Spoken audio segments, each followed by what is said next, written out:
Okay. Quiet, guys. Quiet, please. Magandang hapon sa inyo lahat.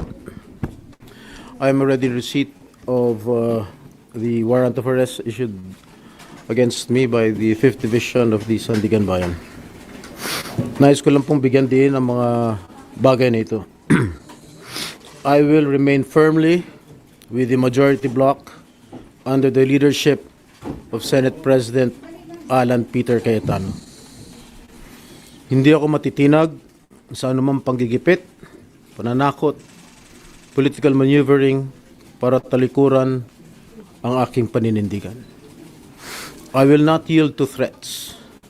I will not be intimidated. I will not be pressured into surrendering my independence of judgment. I am giving instructions to the Senate Secretary to put on hold my salary.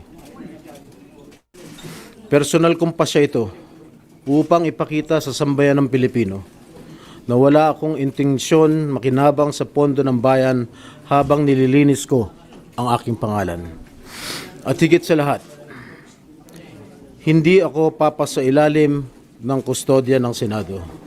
I will not seek Senate custody. Hindi ko gagamitin ang Senado bilang panangga laban sa mga aligasyon sa akin.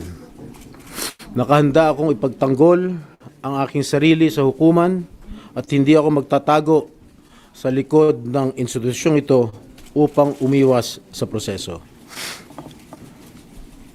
Ipagtatanggol ko hanggang sa huli ang aking sarili para patunayan na walang batayan ang mga paratang sa akin.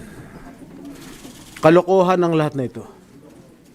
Mismo ang Senate Legislative Budget Research and Monitoring Office o LBRMO ang nagsabi sa Ombudsman na wala silang anuman dokumento o record na nagpapakita na ako ay nagpasok ng anuman insertion sa 2025 national budget. Ang mahalagang impormasyon ito ay kinilala pa mismo ni dating Senate Blue Ribbon Chairman Senator Panfilo Lacson bilang isang makabuluhang ebidensya na sumasalungat sa mga aligasyong ibinabato laban sa akin. So how can the Office of the Ombudsman file a plunder case against me when I am not even alleged to be part of or the mastermind of the supposed scheme? Wala po akong kinalaman dyan. Ngayon ko lang po isa sa publiko ito. Maraming beses po ako inalok na talikuran ang independent majority bloc kapalit ang pagbabasura sa aking kaso. Ngunit, hindi ko po ito tinanggap. Mas nanaig ang paninindigan ko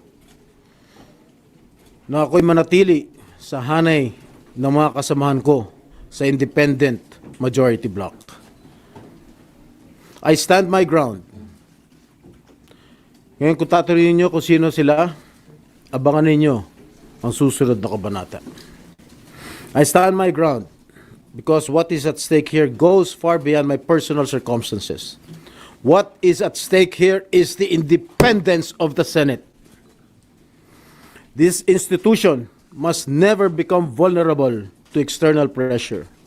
It must remain free from political coercion, free from undue influence, and free from any scheme designed to weaken its constitutional role as a co-equal and independent branch of government.